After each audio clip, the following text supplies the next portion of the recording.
Hello, guys. We are live. Yeah, actually, the live stream was supposed to be yesterday, but we could not make a live stream yesterday because YouTube did not had allowed it. So today we are live, and we are going to discuss about, and you guessed it right, about funnels and about everything related to marketing. So this video is simply for business owners who are just starting out in marketing. And again, this is not a course, this is not a tutorial. I'm not going to teach you the basics of everything. It's just that if you're hiring someone for marketing or you're doing marketing yourself, I'm just going to share you the direct steps you can use. I'm going to give you the framework of what you have to do and the total purpose of this live stream or this video, if you're going to watch it after I've done the live, is to excuse me, yeah, I was checking for any extra noise. The only purpose is to for you to take action and apply all of this. Be it, if you're hiring someone, I wanted to check out for these stuff, and if you're, let's say, not even hiring for someone, but just you're applying it yourself, apply these. So that's gonna work out. But if you're just watching along, I mean, great, I'm gonna get the views, but I suggest you go through the whole live stream but also keep applying them because this live stream is going to be super long, and if you try to like memorize everything, then uh, you probably won't remember much. Yeah, but before I start, this is going to be a long boring session here. You can skip to, I think, 1 or 2 minutes because I'm just checking if I'm actually live or not, and also sharing these links to, yes, I am live, and I'll be sharing these links to my friends and to my WhatsApp and all of that. So bear with me.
Excuse me, guys. I'll be kind of taking a photo of this live. Of course.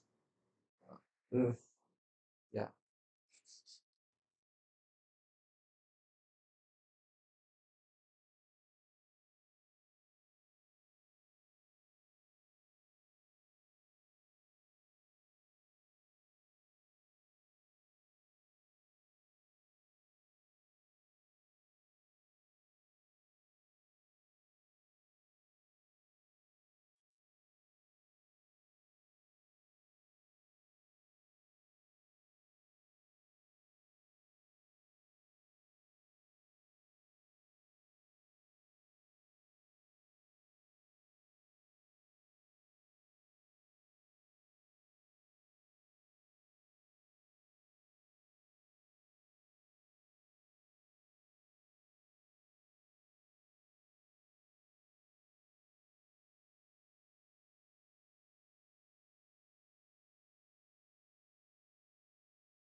Yep, we are done. Sorry for keeping you so long. Of course, I'm just sharing it to my two friends I know, and of course, my mom's gonna join in. So, yeah, but the purpose of this live is to just record this whole thing and add it to the like the my catalog or playlist, which many founders can watch through.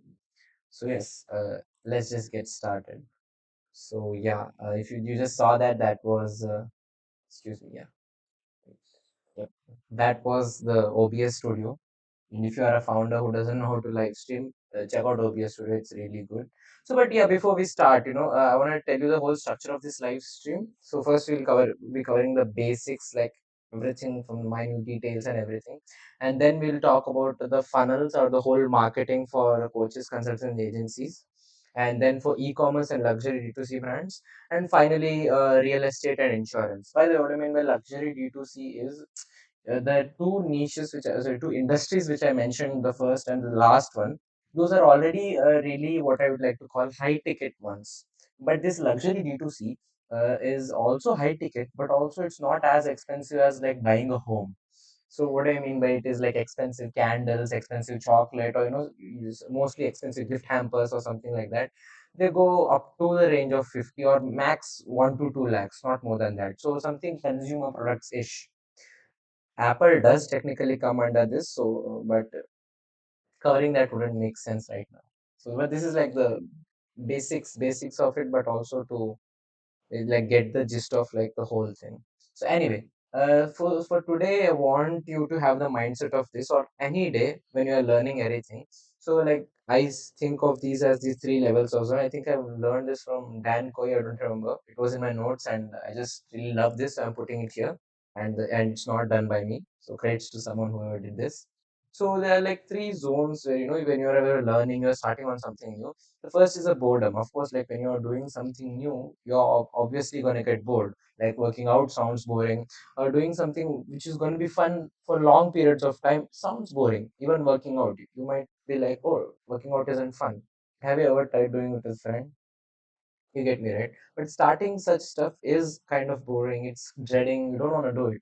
So you first start at this zone, and this is the drone zone or the boring zone. I don't know why I'm drawing on it.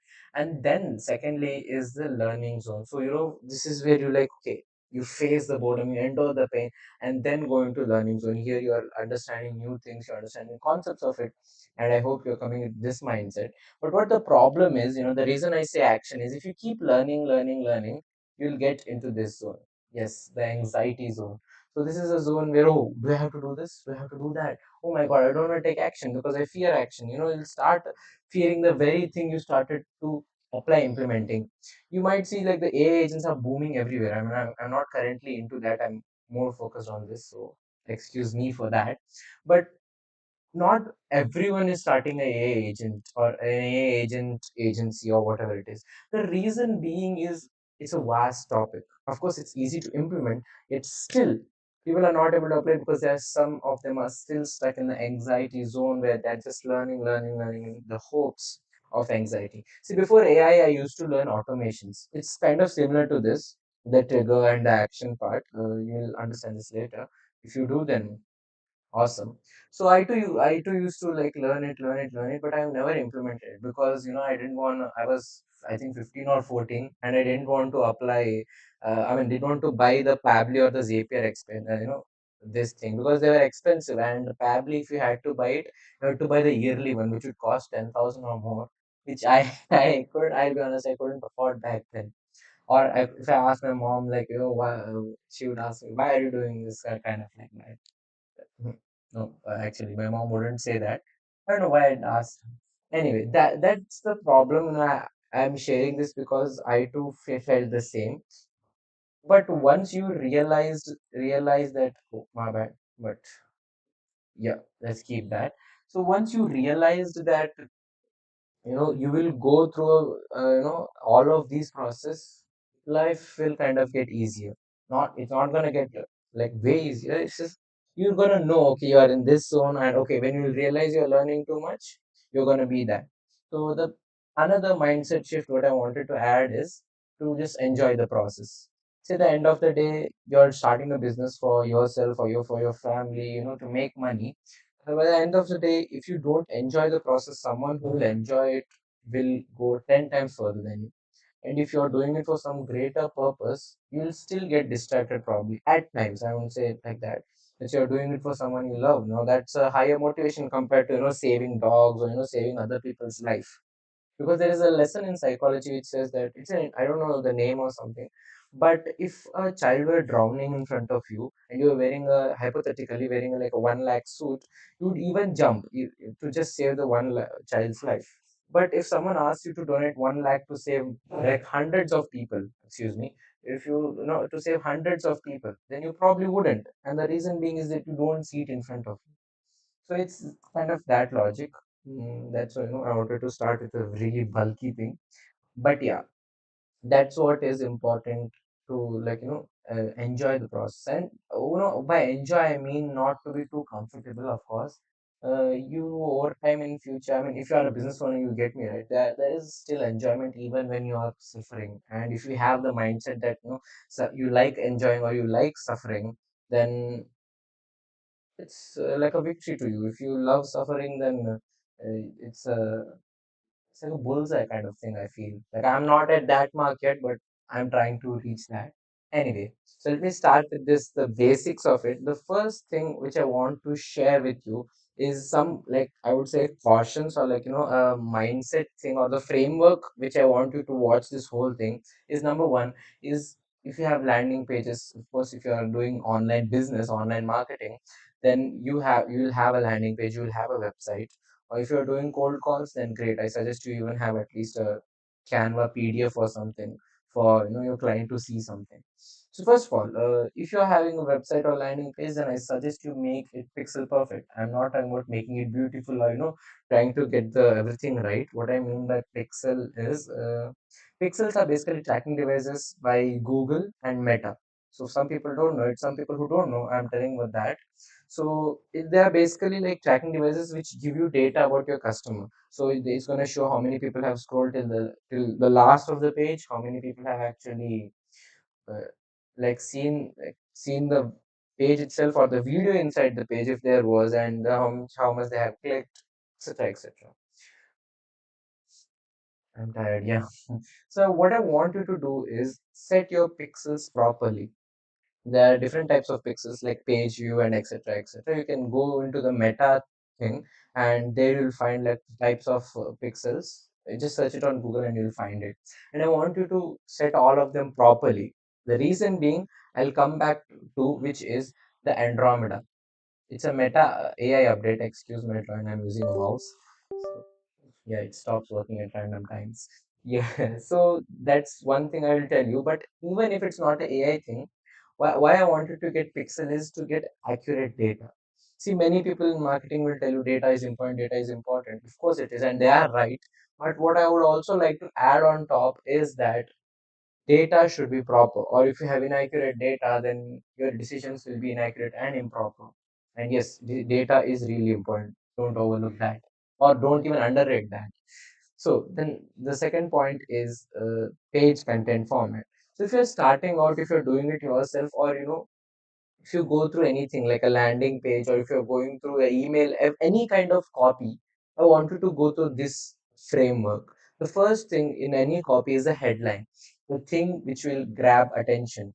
It might be like in an email, it might be the subject. In a landing page, it might be the heading itself, or in a meta copy, it's the main, what do you call it? The first few lines. Even in LinkedIn, it's the same first few lines.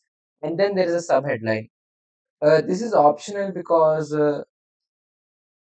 if you see this video, if you're like looking down, let me check if someone's checking it or not. Oh yeah, no one's here yet.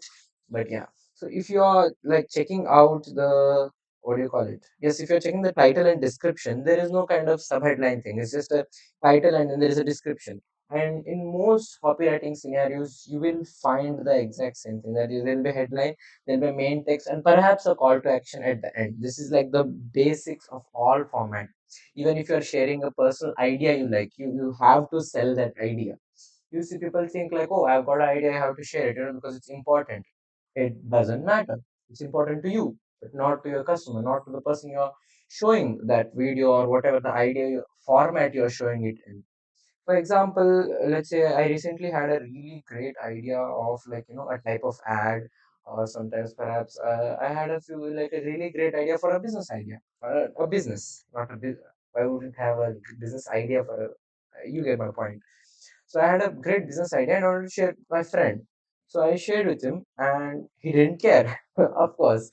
The reason was that people, you have to make people care about what you're saying, even if it's not selling your product, it even if it's just sharing the simple idea. or even doing something pretty simple, you have to influence people for it. That's my belief, and I want you to go with that. But anyway, so coming back to the page content format, let's say you're making a landing page also, you usually be a headline, a sub headline, and main text. Again, you might be like, I don't see this pattern. It's okay. It's not a hammered down thing, but this is usually how you would find anything in mostly in text format. There's something that grabs attention, something which will make you read longer, and each word is going to, sorry, each line is going to make you read more and more and more and more. So that's the thing. So that's the main text. And then finally, let me zoom it in a little. I hope you're seeing this. Yeah. And the final thing is a call to action button. Of course, it doesn't have to be a button, it can be a call to action. But usually in a landing page, I'm using the landing page framework here, and I'm also using the words which a marketer uses for a landing page or a website. So call to action button is just, people just directly telling them what to do. And another thing is a subtext. If you might have seen many financial apps or fintech apps, they have this thing called as there is a lock logo. That lock logo, let me show you. It's much better if I show it. Yeah, that exact logo, which is, yeah, I lock this, so I don't make mistakes. Yeah, so that logo, and beside it's written that your data is safe with us. That actually this is a very detailed explanation I would give you just on that part, but it actually subconsciously triggers you to take action, because it's kind of like a safety net for customers. Oh, okay, they're not going to steal our data, they're not going to share our passwords, or you're not going to share, spam us with emails. So that's kind of like a safe line people use. And you can use a subtext to tell about your offer. You can tell them, like, you can, let's say, if you are selling a monthly meal subscription, random example, and you have 20, 30 meals, and the whole plan costs $300. So then each meal would cost just $10, which is crazy, or 9.99, whatever math you would want to do. So instead of telling, like, buy this for $3,000, you can tell them that buy this for get one meal for 9.99. Subscribe now. See, that's an effective way of, this is what I call framing. This is how you're framing the problem or the solution or whatever it is, so that the customer, has easy thinking and is gonna be able to buy the product or service easily. So technically, meal subscription is a service, but which has a product. Anyway, coming to my point. So now we are getting to the fun stuff. And first of all, I'll tell you the reason I'm firstly covering organic marketing. The reason we are going to go to the organic marketing first and ads later is because, yes, ads do get you the result. They are gonna, they're gonna make you money like very quickly. If you invest in ads, it's gonna push your ad to people. Of course, it will make you money. Depends on how good of an ad it is, how good of the whole other variables are. So first of all, organic marketing is basically where you are not spending cost to advertise it to people. So organic marketing is basically algorithm picking your content. Why do I not call organic marketing free?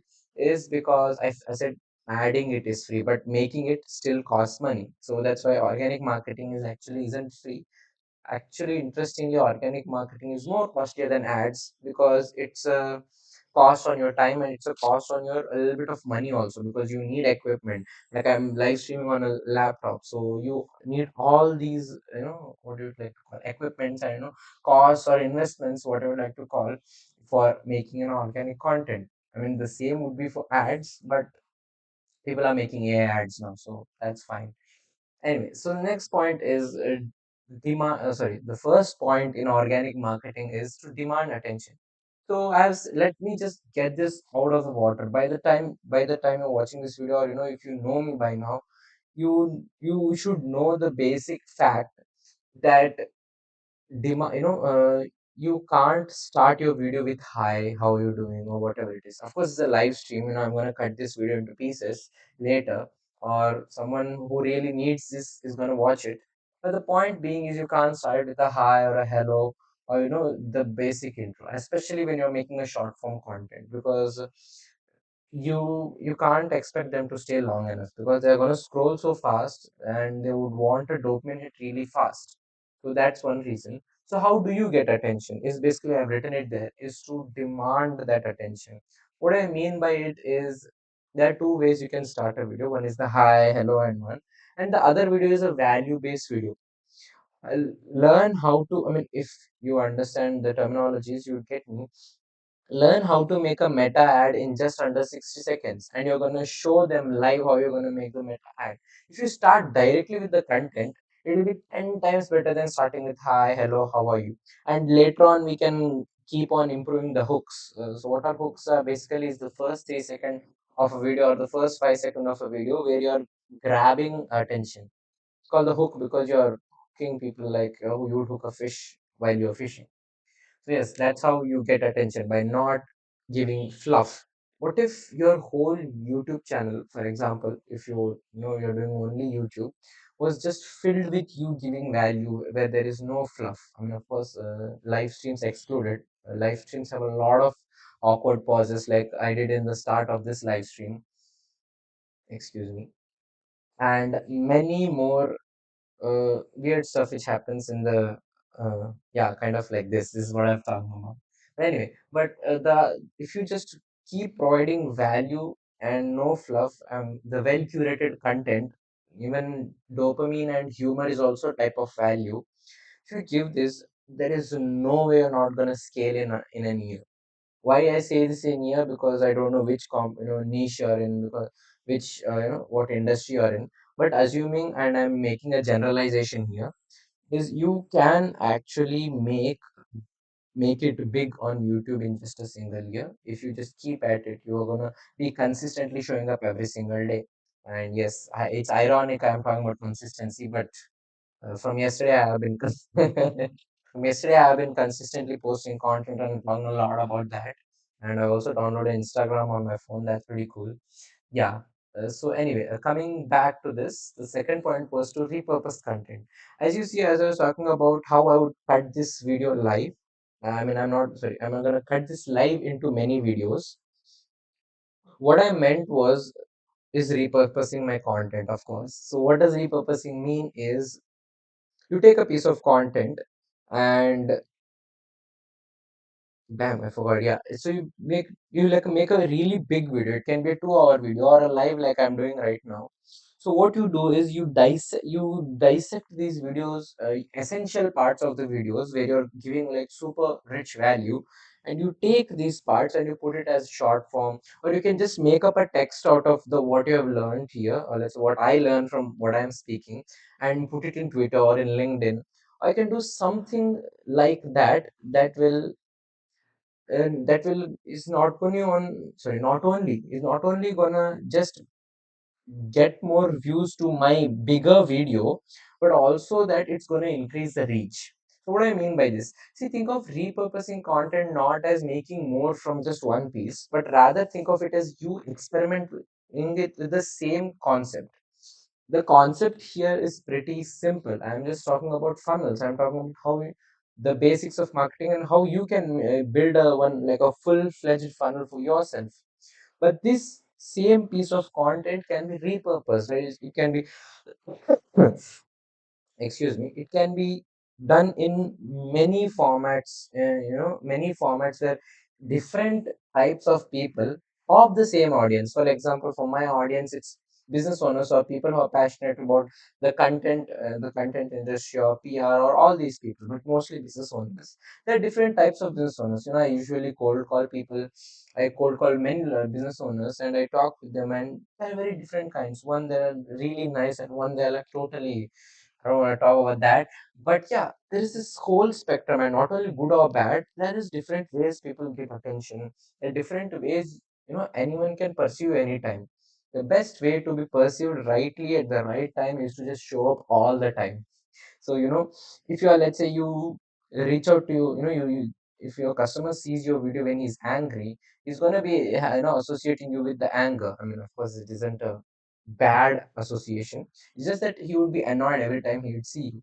But if you keep showing up every single time, he can associate with you different things, and he would actually watch you for who you are. If you are actually giving true value, if you're actually telling them the truth, if you're actually not being rude, you're not being a monopolistic evil person, No, there's nothing wrong in monopoly, but I'm talking about a monopolistic evil person. What I mean by that is trying to think that you are the only one in this whole world, kind of thing.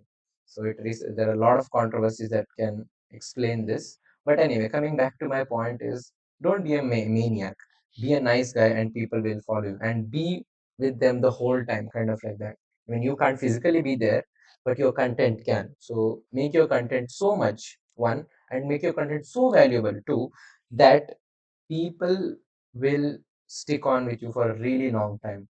I'm talking about a decade, because attention spans change, industries change. If you pivot according to the industry, good. You're gonna stay here for centuries. But if you don't pivot, you're gonna be like the old grandpas, which are like, hey, the news still works. Sorry, dude. Yeah, news I think is gonna work for very rare brands. So I'm generalizing here again. So third thing which I wanted to interestingly talk about, excuse the pun, is interest-based content. I'm sweating a lot, yes. So what is interest-based content? Interest-based content. Oh, I was just checking if I'm looking at track. Yeah. Oh, I think this is not gonna move. Yeah. I was checking if I can see live chats, but no one has commented anything yet. Anyway. So yeah, interest-based content. So what I mean by interest-based content is, nowadays, how, let me just simplify how the algorithm works. This is what I've heard. I'm not an expert here. This is what I've heard, and this is how I've observed the social media, is that YouTube, or any algorithm, is now not just pushing videos to everyone. It's not just, like testing. Okay, like if five people watch it, 10 people are gonna watch it. That's the old algorithm which people thought, it's gonna be a survey kind of thing, where it starts with 100 people, then it goes to 200, 500, 1,000, or 10,000. But now the whole, I would say, algorithm has changed, and it's not because of AI. This has been happening like since the switch when LinkedIn started to allow videos. Let me explain. So there are two types of based content. One is memes, the generalized content which is going to make you viral. And the other type of content is the interest based content, which the content which is very specific. I'll give you a best example. If you share a meme about, if you, let's say you are a piano repairman, Alex Ramos's example, and if you share a meme about pianos, you're going to get millions of views. Congratulations. But the problem here is that no one's going to make a transaction with you. No one's going to buy your product at that moment. But change that scenario. If you make a video about you repairing a certain thing in the piano, and you're sharing your experience about, like, about the piano and everything, even if 2,000 people watch it, each of those 2,000 people are what I would like to call are interested prospects. And if you are in real estate, if you are watching this video, then you know what interested prospects are. People who are willing to pay to get their problem solved, or their itch scratched, if I'm right. So that's the point. You want to focus on interest based content. Stop chasing cloud, stop chasing views, stop chasing likes, shares, subscribers, until you have reached like a bazillion. You're making a buzz, like millions, thousands of dollars. Don't focus on the numbers yet. What I want you to focus is on solving a problem for a larger audience. What I mean by this, again, I'm talking about a larger audience.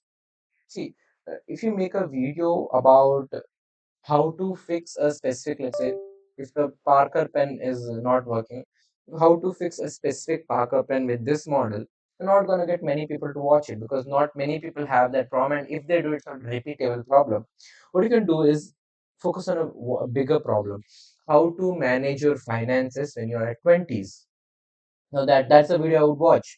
Or let's say if it's a little bit, I won't say vague, but it's capturing a larger audience. So if that's doing that, then it's a good thing. One more thing I want to check. My bad. Um,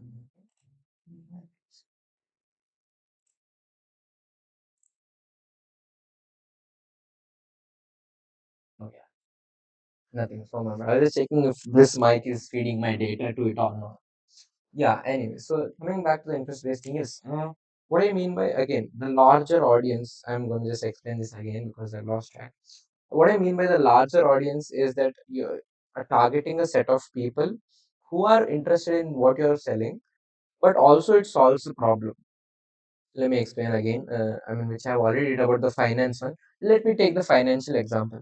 Let's say you are a finance guru, you are selling a course about how to save money so you retire by 40 or you retire by 30. So many people don't want to work after that point, which I understand totally. But I myself wouldn't try that. Anyway, coming back to the point is, if you're selling that product, you are solving a problem. What's the problem? Is people don't know how to manage their finances. People don't know how to make the money at the first place. There are many set of problems you are discussing here. And if you take one problem, for example, people don't know how to manage their finances. When to start saving, what to do, and what to invest their money on. Like, is this the right thing they're doing? A lot of them. So let's take one thing. The finance part, how to manage your finances. I would make one video which again specifies the target audience which I mentioned. What's the target audience? Target audience is basically, people who you are targeting to. It can be like, let's say, if you are selling ointment creams, you're probably selling it to older people. If you are selling wigs, you're selling it to older people or millennials in the current generation. If you're selling Ozempic, you're selling it to fat people. And if you're selling any kind of product, it's for a specific set of audience. And if you say that you're going to sell to everyone, don't do that, because everyone is the vaguest thing I ever heard. You can't sell to everyone. Are you going to sell Ozempic to an 18-year-old? I mean, probably you can, but an 8-year-old, you don't want to do that. So the point being is, first choose an audience. Anyway, so coming back to that. So what I have said in the title, I mean the title of this coach's video is that how to manage your finances in your 20s. See, it's not only specific, and auto at the same time it traps, or you can say it, has a lifespan for a bigger audience. The it also is that I won't say it's viral, but it's a ever long problem. So let's say if you are even 100 years old, people in their 20s, when you are 100, will still probably have the problem of managing finances, except the marketing would change, the whole thing would change. But the point being is that your video is going to last longer, your video is going to reach more people, and you still, even after all this, your video is going to convert. This is what we want. We don't want to chase cloud. We don't want to make memes. We don't want to make dancing TikTok videos or Instagram reels. Please make videos which is actually going to attract the right set of people. Of course, energy is also really important if you believe in chakra and all of that. But what I mean by energy is how you display yourself on the camera. I'm currently really nervous, even though it's going to be recorded and uploaded. But I'm just nervous because this is my first live. Anyway, so now you might be wondering, like, how do we start with organic marketing? First of all, I would suggest you what Gary would suggest is to record yourself. And the best way to do it is, interestingly, is live streams. Like, if you don't know anything, like, don't know what you're doing, just start with live stream. Download a streaming software or just go to YouTube. YouTube has a live platform, or just pick up your phone, go on Instagram, like download Instagram and just start making lives. Of course, Instagram live wouldn't do that, but you can just go to YouTube or any platform you think your audience is in, start recording lives. That's the easiest way to get started. But yeah, if you want to start, or you want a perfect strategy, or a strategy of any kind, then this is how I want you to think. Again, this is also again Alexa Moses. So number one is the SPCL influence framework. So what is SPCL? S is for status, P is for power, C is for credibility, and L is for likeness. So status. So status is basically someone who is controlling resources. I know I'm copying Alex Samosi because I know that thing triggers me, whatever he says. So what do you mean by controlling resources is, let's say for example, assume a bartender. A bartender has a status in a bar because he's controlling important resource, and the important resource is booze. So this is an example again from Alex Samosi. That's why it kind of clicked. Or status can be also defined as not a yes or no thing. Like, let's say if you are a kid, you have $5, you have lesser status compared to a guy who has $10 and he's older than you, because of the resources he controls is more than the kid. Because he's like, let's say he's a 22-year-old, he can get booze, but the kid, the kid who's like 18 or 17 probably can't get the booze. So this guy has more status compared to the kid. So you get the point. The resources can be anything, not just money. It can be people. It can be like, your influential power. Like, what I mean by is that, let's say, your skills, even your skills are resources. There can be also resources too. So coming back to the status thing, the spectrum part also. See, how do you build status? It's pretty simple. You just keep going at it. You keep reaching your goals, and the more goals you reach, of course, the more skillful you become. The more you'll probably earn. If you are in this still now, that means you are gonna make money. And if you're gonna make money, that means I'm gonna use this example that if you make more money, you're gonna have more status. Think of status as a spectrum. It's not a no power or yes power. It's just that someone will have lesser status than other, and someone will have more status than other, and depending on each variable scenarios. For example, if the same bartender is out of the bar and is not serving booze anymore, he has no status anymore. No one's gonna wave their money on him or her, not on a judge. But yeah, that's the example, and that's the point. So yeah, that's the status. And coming to power, the power's definition is pretty simple. Like, the more power you have on resources, let's say if I had a full-fledged team of video editors and social media managers and graphic designers, which I do, but I don't use it for YouTube because I want to experiment and see where this goes. Anyway, if I had like a whole deck of this whole big team of creative design and influencing and PR and social media marketing, my content would be totally different. And also, even if I had a better camera and like a better studio, you would also perceive me in a different way. So power can be anything. I'm not just talking about monetary power. Monetary power is basically money power. I don't know why I did that. That's a very Indian thing to do.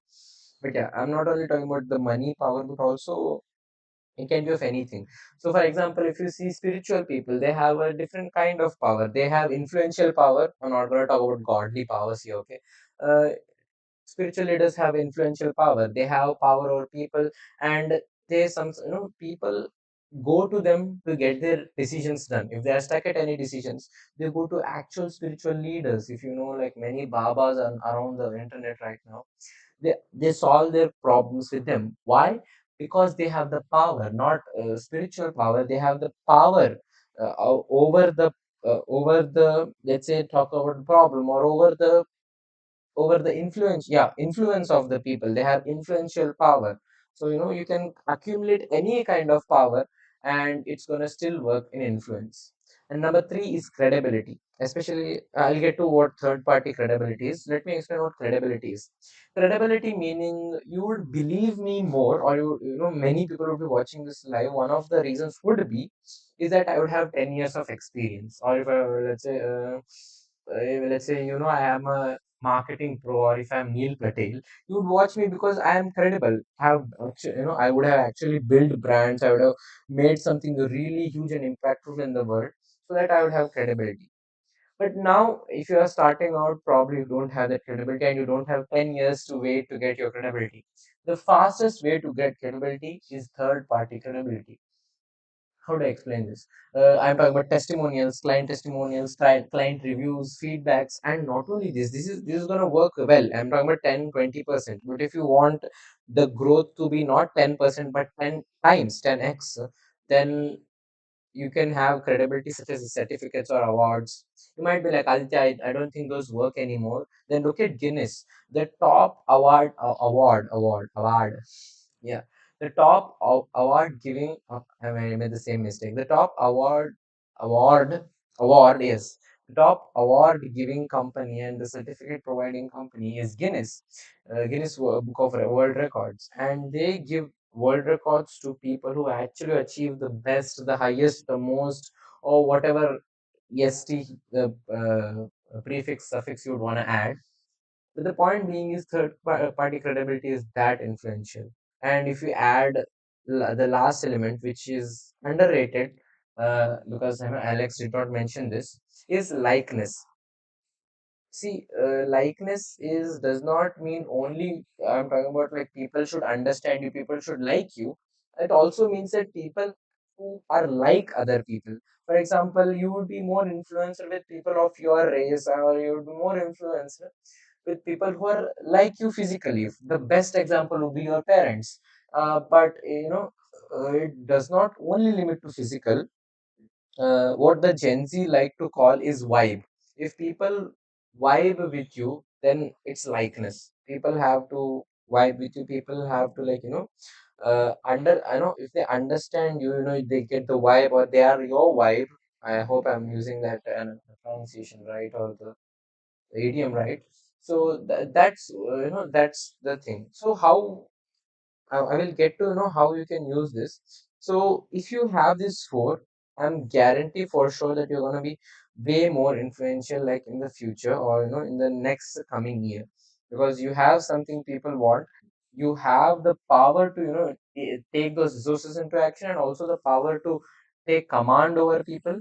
And third, people trust you. That means that you are a credible person. Four, people like you. If these four reasons are enough, and you start recording content, or if you start talking to people on online, of course, even offline this will work, but we are focusing on online right now. You are gonna be, or like to call, famous in new terms. But I'm not, it's not about famous, you're gonna get a sale from online. That's one thing. And the last point is the hierarchy of influence in organic marketing. So what do I mean by the hierarchy of influence? So I wanna like share this graph with you here. Yeah, so this is what I think was the hierarchy of influence. Yes. So Alex Hamosi said this, and this is still the same video I saw from Alex Hamosi. Alex Hamosi talks about A-listers. So what are A-listers are basically the A-list celebrities who are like pretty famous, and they are well polished videos and everything. So Mr. Beast does this survey, I think. So I don't recall like what was Alex Hamosi talking about. He has a really fast accent and he speaks really fast.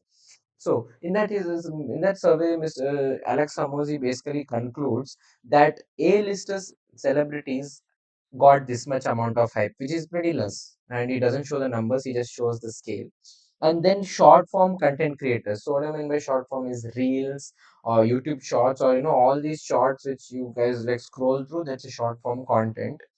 Those have little more hype than the A-listers.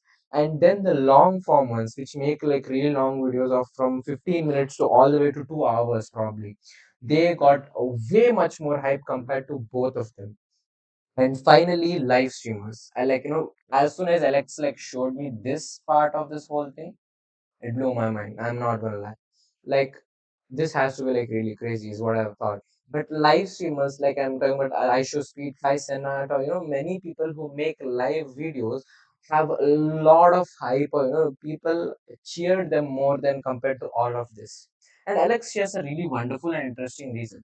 See, as you go from like left to right in this whole spectrum, you'll notice that all of them get less polished. See, live streams are like filled with awkward pauses. Live streams are like pretty raw and unreal. And Alex Hormozy also gives the example of Donald Trump and Elon Musk doing 3 hour long podcasts with Carl Tuckerson and Joe Rogan. And the reason, he says that Trump won by a nudge. What nudged the some number of votes towards Trump was he did a 3 hour long podcast, and Elon Musk did a really long podcast with Carl Tuckerson, who probably might have nudged it. Again, not political here, but just saying that that might influence or affect people because they perceive you as an authentic person. So that is also another reason why I'm doing live streams, because I want to be perceived as authentic person, and I also want to share as much as possible. And I hate the fact that I have to do long hours of editing, so live stream makes it easy for me. And then I mean, I'm not telling you to not be a A-list celebrity. I'm not telling you to not do PR. That's really really vital. But it's the fact that this is how usually influence kind of works. The more real you are with your audience, the probably the more views you're gonna get. So, I mean, if you ask, that's why I suggested if you are starting out, live streams is the go-to. That's the best option you can have right now. And the reason I say this again is because it's easy, lot of attraction, and also there are new types of these platforms. Yes, there are platforms coming in India yet to come, but they are in America and they're in America and China. What their platforms is, you can scroll and also do live shopping right away. I think there is a tool called as, I don't remember. I'll put the comment it in the comments after the live post. So if you find any, you'll get it. And this whole thing is called as live stream shopping. And I think a year back there was this news, like a girl in China who just like shows clothes and, throws them, shows the clothes and throws them. Made, I think, around how much? Yeah, she made $2.4 million just by doing that. So I think this is gonna come to India because India is filled with people who like consume a lot of short form content, and also people who respect and value authenticity. India is like, I think, like one of the major places where authenticity is really really important. And if you see at the times of elections, even in India, I'm not gonna be political here, but many politicians do podcasts. Many politicians connect with people, and the reason being is they want to show their authentic self. So if you want more power, you want more influence, then I think the longer videos you make, the more authentic they will seem. Anyway, coming back to this, yes. So that was everything about organic marketing. Of course, I did not share you a strategy for YouTube. I did not share you a strategy for Instagram and all of that, because I say each company is unique, and this is the basics, and this is for all the coaches, consultants, real estate, insurance, and even the luxury D2C brands, e-commerce. I did not cover SaaS because SaaS is kind of complex for me. I'll agree on that. But this is for every person who wants to be more influential, or every company that wants to be more influential. And you will find these things will be common in everything. So I wanted to get you the basics and like get you started on making content perhaps. So once you have that authority, you can even, like, let's say, quote better prices. You can uh, like influence people overall. Like, let's say if a marketing guy comes to you and he tells you, I'm going to scale your company and I'm going to charge you like this, you can tell them, look, my content strategy is already set. All you have to do is come in and execute it. So then you have kind of like that negotiating edge. And I mean, that's just one benefit of all the things which came to my mind and I shared it to you. So, coming to the ads part, this part is kind of interesting because I have very less experience on this, and this data I was able to find from binge watching a lot of meta ads, guys. Especially, I am going to give a shout out to Faisal Ziango. He's an amazing person, and he, like, I watched all of his videos, and this is what I have got with like the whole data or whatever like to call. So here we go. So Andromeda. Andromeda is actually the excuse me. Andromeda is actually the latest update from Meta. So basically, Meta has introduced AI, and AI is at beginning what they do. They make mistakes. They are making flaws, and the whole Meta universe, Meta ads universe specifically, is kind of freaking out. According to me, that's what I was able to find. Don't judge me. And I think that's also, yeah, that's what I'm assuming. It's not true. So it's not that everyone's just faking out. It's just that's what I've seen and that's what I think. But yeah, what's the problem with Meta AI?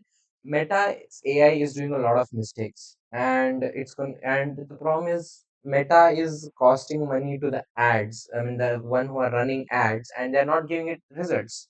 See, people run ads so they get results, but Andromeda, or sorry, not Andromeda, Meta is spending others' money to run ads and run their ads, of course, to show ads, and AI is messing that up. It's not a big deal, there is like around like a 20-30% loss which keeps happening because the ads online are always volatile, and it happens. So that's, I think, that's a totally normal thing, but this is what the current trend is by the time you'll be watching. But today's date is 23 October. Yes, on 23 October, this is what the latest news for me is. And a few things on Andromeda is, like, of course, the first step is to like pixels. Always have pop-up pixels. If you don't have set up your pixels, then of course Andromeda is going to make way more mistakes compared to perfect pixels. And even if you have perfect pixels, you will still probably make errors, and no, sorry, the AI will probably make errors. So that's common, even humans make errors. AI starting is just starting out, it will make error. I think That's pretty common. But anyway, coming to the point of Andromeda, the main reason I wanted to share this is not to freak you out or something, but is to know that I'm just going to give you like a live news update. This is what's happening and all of this. This is what I learned, and I was just sharing that to you.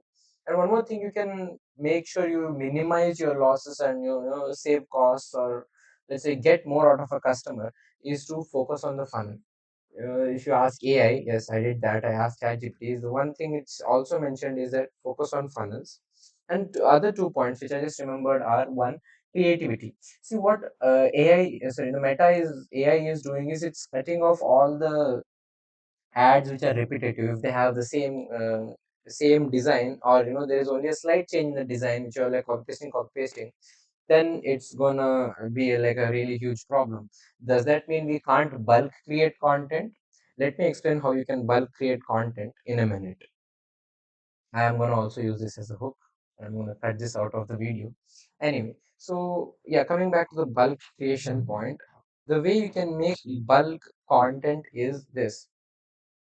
Andromeda, I've heard, is that it's only focusing on like the first 15 to 20 second of a video ad.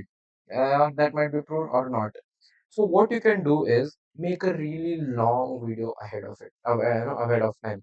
Like as Sabri Subi also shared this one time that he does the same strategy.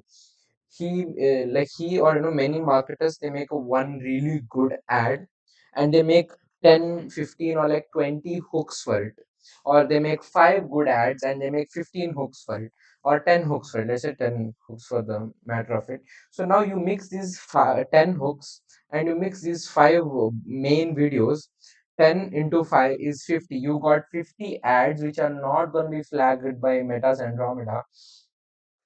Probably, again, I don't know much data on this. This is what you can do to create bulk content. It's one that's not going to be flagged by Meta, and also it is going to be really good. The reason being is, if you might have seen ads, you might have seen that some ads are repetitive and annoying. You don't want to watch them again and again, but they keep showing up to you. Are marketers dumb? No, they just use different types of strategies. But also another reason is that if you don't want to annoy your customer with the same if you don't want to annoy them with the same ad, what I'd suggest you is to do this exact thing where you're doing like 10 the 50 types of ads, just from doing like a worth of like 10 or 5, just or like 15 to 20 videos worth effort. Or you can even do AI ads are really amazing. I've heard from like many people that AI ads are really doing well. They're easy, they're effortless, and it's going to work wonders for you. So that's one thing with the creativity thing. And also this is how you can like bulk upload, or bulk create content, even while each of them are not identical. They are not going to be a copy of one another.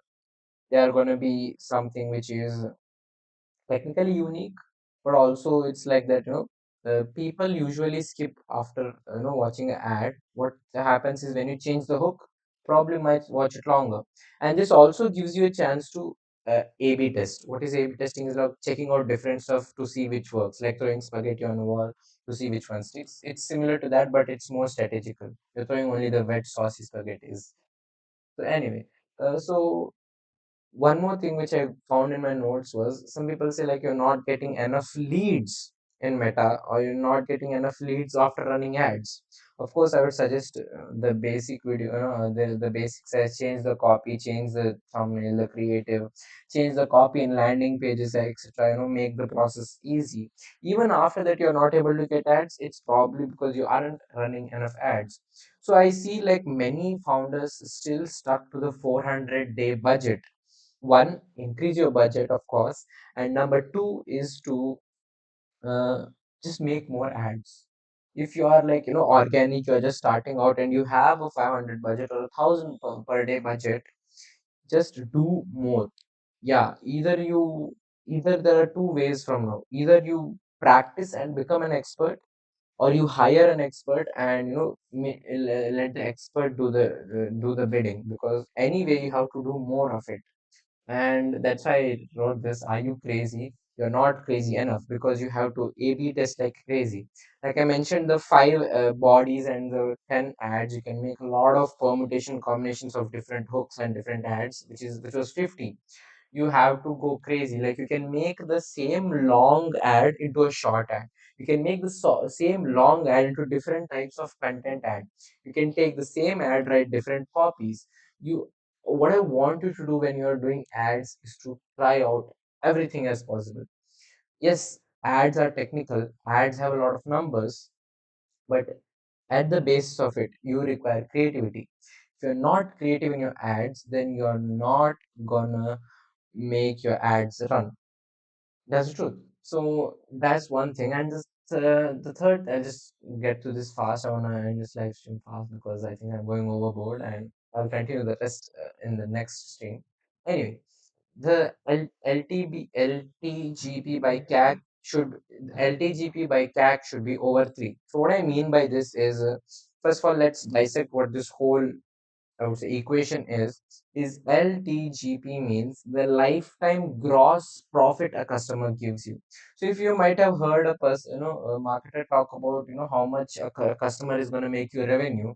So usually people talk about LTR, the lifetime revenue a customer makes. Lifetime gross revenue the customer is going to make it. But what people forget is this is business and you have to focus on profits. So instead of focusing on, like, the revenue, because the revenue, most of it will go into, recreating the product or the recreating the services. So don't take the revenue, but rather take the gross profit each customer is going to get you for the rest of the life. It's not like, again, remember this, it's not like one customer is going to make a transaction and go away. You want the customer to stay with you longer. And of course, one of the main reasons would be to make your product really good that people stick with you long enough. But the other thing is, I want you to calculate the lifetime gross profit. Let's say you're selling soap and the lifetime gross profit, like the lifetime of like a soap buyer would be 1 year, assuming, and one person buys soap every month. That means 12 soaps, 10 rupee is 120, right? 120. It's 120. 120 is the lifetime gross profit. That's the way to calculate it. And then there is CAC. So what I mean by CAC is the cost to acquire a customer. You can just see it directly in the Facebook dashboard, how much it costs to acquire one customer. And to, no matter what industry you are in, make sure that the ratio of lifetime gross profit, not the revenue, lifetime gross profit and the customer acquisition cost should be greater than 3. I know this sounds crazy. At the first time I heard this from Alexa Mosi, again, this was again by Alexa Mosi. He said this 3. I was like, crazy. This is not possible. Like, how can you do it? Like, in my industry, the profit margins are really high. So it makes sense in this industry. Then what about D2C or e-commerce? Then if you realize it's just numbers game. No matter how many this you do, like how many ever you do, at the end of the day, he suggests that this is the minimum. So unless you are doing a brand awareness campaign, this number won't be relevant. But if you're doing a campaign where there is a direct sale, you want the lifetime gross profit of a customer and the cost to acquire a customer, both if you divide them, should be greater than 3. That's a simple thing. And I wanted to talk about the value equation. Like, why am I talking about the value equation right now? Value equation is basically how you can create value. And I don't think ads are for value, right? uh, there is a way you can provide a value, and I'll explain it. So of course, let me just get this simple stuff out, then I'll get to the main thing.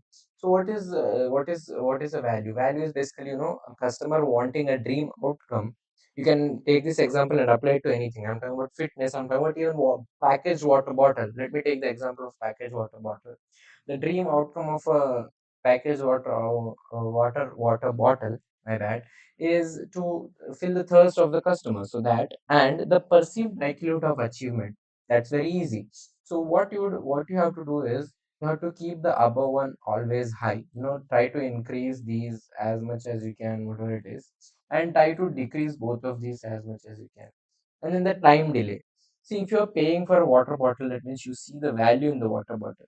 So the time delay to get a water bottle isn't going to be more than 5 minutes. Let's be honest. You're going to pay the pay the guy on the shop, you're going to take the water bottle and you're going to open it and drink it. It's that simple. And even the effort and sacrifice, like I mentioned, there is no effort in opening it and just drinking it. So this is going to be reduced, and that is how you create value. And now let us use this exact same equation and create better ads. Let me explain. And this is again Alex Hamosi. I got this from, I think, the 100 million leads. But yeah, I just saw so many videos and I'm just putting it out to you. I don't remember. So the first one is a dream outcome. See, a video can be a positive video. Sorry, a ad can be a positive ad where you're bringing your customer closer to something. Let's say you're a real estate person and you're selling homes, so you can bring them closer to their dream outcome. Or you can do the opposite. If you're, let's say, a real estate agent and you're targeting specifically people who are getting into retirement, and you tell them that you're not gonna get your dream outcome because something bad is going to happen, the government is going to take your land, you want to be make sure you are safe, you can do that. So there is I'll show you from each. You can, what you can do is, first is the dream outcome. You can show them the dream, like, look, this is how it's going to life is going to be, it's going to be beautiful. Or you can show the opposite of it, you can show them the nightmare. That's what yeah. Nightmare. Yes, you can show them the nightmare. That's one possible way. And second, the perceived likelihood of achievement. So what you wanna do people is, sorry, do to people is, let's say you're a fitness coach. Don't tell them that you're gonna make it, make it achievable without you. Especially in an ad, I'm talking about. I'm not talking about usually. People can get fit on their own, but that's not the point here. It's about ads and marketing. So if you try to make ad where you're telling people that you can be thin yourself, then why should they watch that and why should they hire you? That's the basic thing. So what perceived likelihood of achievement I'm talking about here is, they should perceive that they're gonna achieve it only after they hire you, or only after they buy your product. That your product is gonna make their life easier. So how do you make sure that your product, they perceive your product as the way or the path towards this is, one, you can just show it directly. Like, if you do this, you're gonna get your perceived likelihood of achievement. Let me just write PL over here. And the other opposite way is, if you don't buy this product, we are going the opposite way. If you don't buy our product, then the perceived likelihood of achievement is going to way down. Let me be honest here. See, if you hire a trainer or if you don't hire a trainer, be honest. I'm talking about a really expert, really good trainer. If you don't hire a trainer, are you going to achieve your six pack abs faster, or are you going to, achieve it faster with a trainer? Course, with a trainer, right?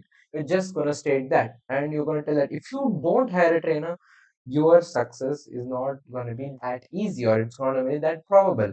So that's perceived likelihood of achievement is increased in one ad hook, or in a whole ad you can just explain that. Another ad you can just show them that the perceived likelihood of achievement is decreased. By the way, these are formats which you can do ads, so I'm trying to simplify it, and if you're Alex Hermosi fan, it will become much easier for you. And then there is the time delay. You can again do the positive negative here also. See, you can show them that if you don't buy the product or services, you're gonna get a time delay. And interestingly, some products require a time delay. What do I mean by it? Let's say if you're going to a five-star restaurant and the food is gonna take you longer than any four-star, three-star, two-star hotel, because in the usually lower star hotel they just prepare a gravy, they put the stuffings and just give it to you. But in a five-star hotel which is nice, with high rating, they are gonna make a time because they are starting from scratch. They are making the naan, they are making the curry, everything. It's gonna take time, and so that's why at times I think time delay is also required to convince person convince people that, okay, this is legit, this is actually nice. Many luxury brands, they try to sorry, reduce the time delay too much. What I'm talking about is uh, luxury brands talking about same day delivery, or luxury brands doing something as like, buy now, this is gonna run away, or using urgency and scarcity the wrong way. That's where the problem happens. Especially luxury brands are the people who want to be perceived as a great princess or something. So for them, this is probably a bad thing to do, to reduce the time delay by a lot, because people are going to be then suspicious. Unless you have something to back it up, then it's totally a go-to for. Anyway, coming to the point, yeah, there are two ways you can do this. Is one is you can show that not hiring the trainer would cost you 2 years more than hiring a trainer. Example, or you can show the reverse of it. We can reduce your time delay. For example, Zepto and Blinkit do this. They try to reduce the time delay, and that's what they show in their ads. If you've seen the recent Kareena Kapoor ads and the most recent celebrity ads, they're showing that you can get your food fast. That means you're reducing the time delay. You can either show that not working with you is going to increase them, the negative one, or you can show the positive one where working with you is going to give them a reward. You can make both of them. Like I said before, right? You have to be crazy enough to A/B test everything. And then finally, it's about effort and sacrifice. So again, okay, you get the point. It's a upward arrow and 1 second. Yep, yeah, and the downward arrow. Yeah. So the fourth one is effort and sacrifice. See, you can't deny that getting something will actually require effort and sacrifice. For example, of course there is lesser effort and sacrifice if you get a plastic surgery. You get the liposuction. It's going to be easier to get abs compared to you working out and doing it. Both of them have effort and sacrifice, but one has less, and that's why botox or liposuctions, these costs more, because they provide more value. They're going to get you a result fast. They're going to get your dream outcome more likely, and you're more likely to achieve it because you don't have to look after your nutrition. You don't have to check your weight. You don't have to work out at all, and you're going to get all those benefits. But you just got to pay more because the value is higher here, because there is not much effort and sacrifice. You pay, they put an anesthesia in you, and you sleep. And as soon as you wake up, you have a slim body. It's that easy. So taking the same example, what we can do is we can show it in two ways. We can show them that if you want to get a result, a really result, like you're going to look slim and beautiful using workout, you can do it. But it's going to cost you, it's going to take you 5 years of time. But if you have money and you don't have 5 years, then come to a plastic surgery, a plastic what is it, I don't want to call it plastic surgery, or make a surgery. It costs us 5 lakhs or 10 lakhs, I don't know the cost, and just get it done, and boom, you are new, and the new you, just in few hours. You can do that too. So there are two ways you can show it. You can just tell them like the negative aspect of not working with you, and then you can show them the positive aspect of working with you, and that's how you created a value even in an ad. So if you apply this, I'm 100% sure, and if you don't believe me, just comment it down. Comment it down that if you use both formats, as in like if you show them the dream outcome and you show them that you're not gonna get the dream outcome if they don't work with you, then of course people are going to buy, take action in your ad. People will enroll in it, even if it's like a 8-step process, especially for real estate people who want qualified leads. They must have like a really long questionnaire, which I'm going to get into the third or the fourth live session. They need like a lot of these questionnaires, and people are not willing to do that because they're looking around, they're finding different types of real estates. But if you can solve the dream outcome, and if they are gonna, likelihood of achievement is high, that means no paperwork, no boring stuff, and they're gonna get the home fast. It's built and it's ready to sell, it's ready to ship, and then you're gonna remove the effort and sacrifice. You have a really great product. First of all, congrats to you that. And if you just make ads, videos, photos, in whatever format you want to convey your content, when you make ads which convey these 8 things, then it is going to work. You don't need any marketing lesson. But it's usually not that case. It's not like your product is the best, it's not like your offer is the best.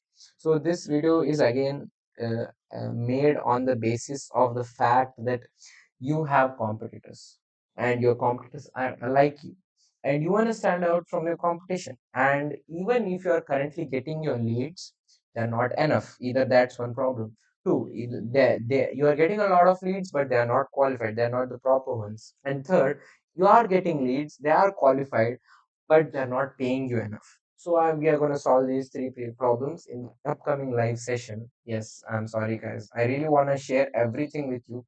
Like I have so many things. Like just have a look at this, and I would love to share with you. And don't freak out by all of that.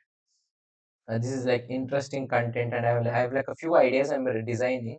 This is just one, and I have many more to come. So that was the today's. Yeah, let me show you myself.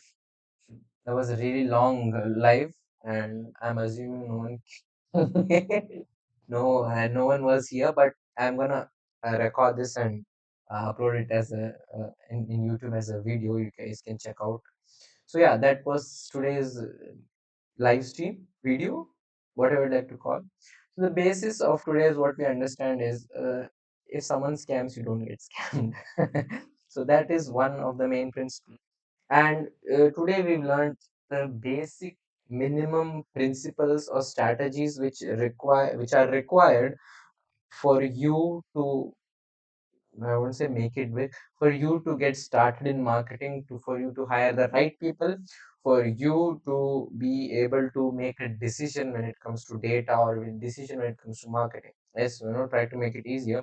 Of course, you had to watch a 1 hour whole live event, but if you can't watch it, I'll probably try to cut this down and make it into a short form and drop it to you guys. And thank you so much for watching the live stream, and stay tuned for the fun parts which I'm going to talk about.